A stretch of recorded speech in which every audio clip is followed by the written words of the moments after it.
MDH चणा मसाला।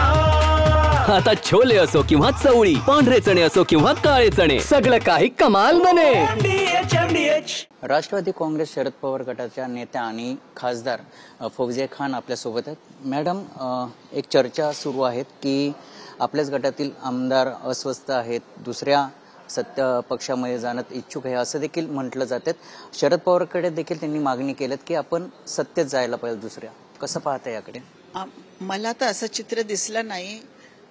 आताच पुण्यामध्ये आमच्या वर्धापन दिनाचा कार्यक्रम झाला, त्यावेळी अति उत्साह होता सगळ्यांमध्ये आणि सगळ्यांनी सांगितलं की आम्ही लढणार फील्डवर जाऊन, आम्हाला तत्वाशी काय तडजोड करायचं नाहीये, आम्ही पवार साहेब तुम्ही आम्हाला फक्त आदेश द्या, आम्ही सगळे फील्डवर जाऊन आम्ही लढू आणि पुन्हा आम्ही विजयी होऊ, असं या पद्धतीची भावना दिसली।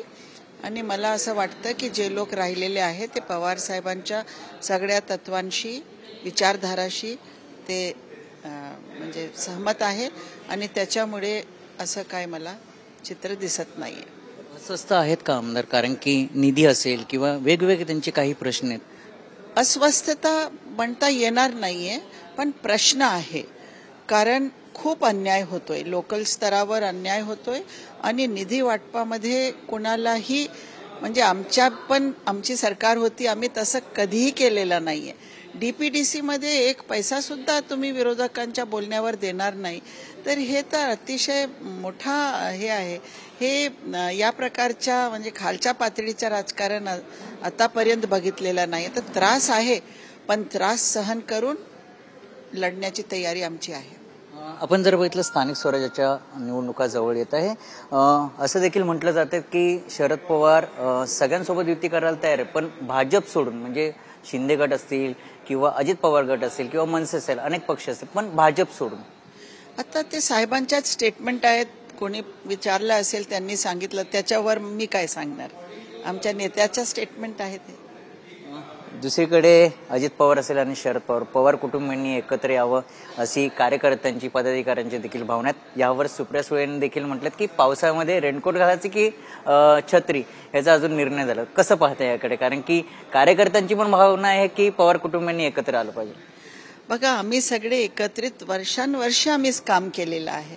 आम्हाला खूप दुःख आहे की आम्ही आज वेगवेगळ्या रस्त्यांनी जात आहोत। आम्हाला पण वाटतं की हे जे आहे आमच्या सोबत जे सगळे होते ते आमच्या सोबत राहिले असते तर किती चांगलं राहिलं असतं, पण आम्ही तत्वाशी कॉम्प्रोमाइज करणार नाही, तेवढा एक विषय आहे आणि ते पवार साहेबांनी सांगितलेला विषय आहे।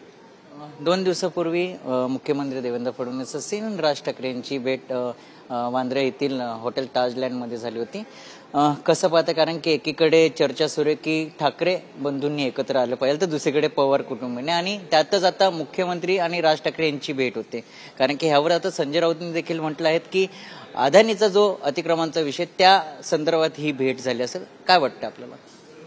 आता हे सगळे राजकीय विषय आहे, त्यांना माहित आहे।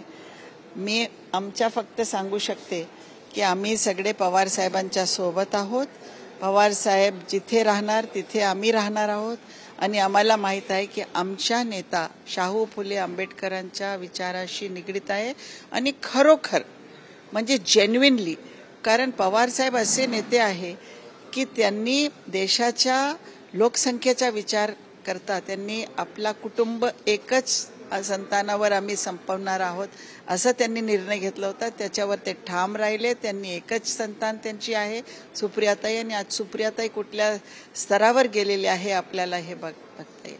तर एक बाजू जेन्युइन खरोखर म्हणजे सत्तेसोबत आहे, विचारासोबत, आणि बाकीचे जे आहे ते कॉम्प्रोमाइज करत आहेत, तर आम्ही पवार साहेबांच्या विचाराशी जुडलेले आहोत। स्थानिक स्वराज्यासाठी आता सगळे पक्ष बांधणीला सुरुवात झालेत, वेगवेगळ्या पक्षामध्ये सामील होतात ते, मात्र आपल्याकडे कोणते पक्ष येणार आहेत का? म्हणजे जसं आता शिंदे गटातील काही असतील पदाधिकारी, ते आपल्यामध्ये येण्यासाठी पक्षामध्ये इच्छुक आहेत का? काही संपर्क आहे का त्यांचा? नाही, हे स्थानिक लेवलवर वेगवेगळे इक्वेशन्स राहणार आहे, कारण काही लोकांशी रिलेशन स्थानिक मध्ये कुणाचीही चांगले असू शकतात, तर हे निर्णय स्थानिक लेवलवरच होणार आहे। त्याच्यामुळे एक धोरण त्याचं काय मला असं दिसत नाहीये. आपण बघितलं विधानसभा असेल किंवा लोकसभा, विधानसभामध्ये सगळेच जण ईव्हीएम हॅक झाली किंवा ईव्हीएम मध्ये काहीतरी घोटाळा झाला असे अनेक प्रश्न. स्थानिक स्वराज्य निवडणुका आता येणार आहेत, कसं पाहता याकडे? आता अमेरिकामध्ये सुद्धा चर्चा अशी आलेली आहे की तिकडे पण ईव्हीएम मध्ये घोटाळा झाला होता जेव्हा ट्रम्पच्या इलेक्शन झाला. तर याच्याबद्दल संशय आहेतच सगळ्यांना. जेव्हा बॅलेट पेपरवर इलेक्शन्स होईल तर निश्चित तो एक वेगळ्या प्रकारचा निकाल राहील असं मला वाटतं. बॅलेट पेपरवर ही निवडणुकी झाली पाहिजे असं वाटतं?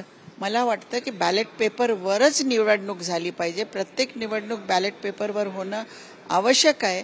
कारण जर लोकांच्या मनामध्ये संशय असतील तर कशाला त्याचा आग्रह आहे हे मला कळत नाहीये. मॅडम, एक वेगळा प्रश्न आहे. आत्ताच आपण जर बघितलं अहमदाबाद असं आणि ती लंडनची जी विमान होतं त्या दुर्घटनेमध्ये अनेक प्रवासी जे प्रवास करत होते ते मृत्यू झालेत. अनेक पायलट असतील, क्रू मेंबर्स असतील, त्यांचं देखील ते एक नागरिकांच्या मनात देखील आता एक भीती हे झालं की विमान मेंटेनन्स का न ठेवत, असे अपघात होणार नाही असं देखील आता प्रश्न त्यांच्या मनात आहेत. बरोबर आहे. कारण मी पण आज विमानांनी येत असताना मला पण वाटत होता या विमानाच्या मेंटेनन्स बरोबर झालेला आहे की नाही. हे प्रश्न लोकांच्या मनात राहणार. कारण इतका भयानक मोठा ऍक्सिडेंट आजपर्यंत झालेला नाहीये आणि याची कोणीही अकाउंटेबिलिटी घेत नाहीये. विशेष म्हणजे कोणी सांगत नाहीये की मी जबाबदारी स्वीकारतो. अनेक पॅसेंजर्सनी याची तक्रार केलेली आहे की याच्या काहीतरी विमानाची कंडिशन बरोबर नव्हती म्हणून. तर असे विमान तुम्ही जर चालवणार आणि ऍक्सिडेंट होत असेल तर मग आपण जबाबदारी स्वीकारायला नको की? लाल बहादूर शास्त्रीने जबाबदारी स्वीकार करून राजीनामा दिला होता.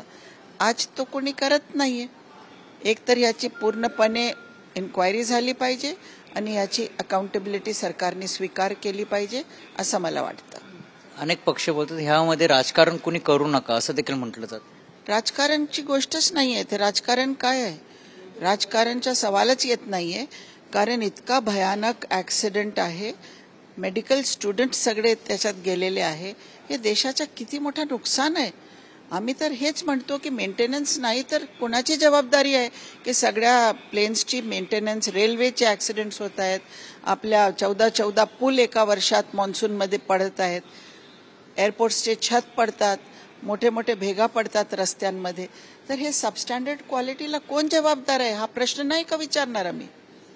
एकीकडे प्रहार संघटनेचे अध्यक्ष बच्चू कडू यांचं उपोषण सुरू गेल्या 7 दिवस झालेत.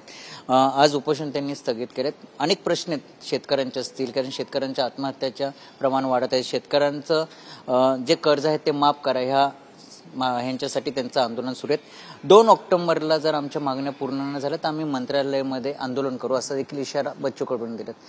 काँग्रेस होती तेव्हा सरसकट हे कर्ज माफ केलं जात होतं असं देखील म्हटलं जाते. कसं पाहताय? शेतकऱ्यांची कंडिशन आज खूपच खराब झालेली आहे. शेतकरी खूप त्रस्त आहे आणि शेतकऱ्यांची मदत करणं आवश्यक आहे. म्हणून मी स्वतः पण सपोर्टच्या लेटर बच्चू कडू साहेबांना दिलेला आहे. त्यांच्या मागण्यांना, शेतकऱ्यांच्यासाठी जे मागण्या ते करत आहेत त्याच्या पाठिंबा आमचा आहे त्यांना. आणि आम्ही त्यांच्या सोबत आहोत या सगळ्या मागण्यामध्ये. कारण शेतकऱ्यांची मदत झालीच पाहिजे. शेतकऱ्यांच्या आत्महत्या वाढत चाललेल्या आहे. शेतकऱ्यांची मदत केली नाही तर या देशामध्ये मग कोण आहे? ते आमच्या पोषणदा तोच आहे आणि त्याची मदत करणार तरच सरकारला आम्ही सरकार म्हणणार. नाही तर काय? आम्ही जेव्हा सरकारमध्ये होतो त्यावेळी आम्ही शेतकऱ्यांची मदत केली होती आणि UPA सरकारमध्ये 70,000 कोटीची कर्जमाफी पवार साहेबांच्या पुढाकारामुळे डॉक्टर मनमोहन सिंग सरकारने 70,000 कोटीची कर्जमाफी त्यावेळी केली होती. तर आज कशाला आपण करू शकत नाहीये? फक्त मतदानासाठीच का सगळं आपला खेळ असतो? असं नसावं असं मला वाटतं. नक्कीच हे होते आपल्यासोबत फौजिया खान. त्यांनी सांगितले शेतकऱ्यांच्या आणि बच्चू कडू यांच्या पाठीशी तर आम्ही आहेत, पण शेतकऱ्यांचे प्रश्न असतील किंवा कर्ज ते सरकारने लवकरात लवकर त्यांच्या मागण्या पूर्ण करा. कारण की मतदानासाठीच फक्त सरकार पुढे येते का असं देखील प्रश्न त्यांनी उपस्थित केला आहे. कॅमेरामन चॅनलसोबत मयूर जाधव, TV9 मराठी, मुंबई. वाह, काय आता मिळाली का चव? होय तर आता मिळाली खरी चव. MDH चंकी चाट मसाला, जीवनाला खऱ्या चवीचे रंग. असली मसाले सच MDH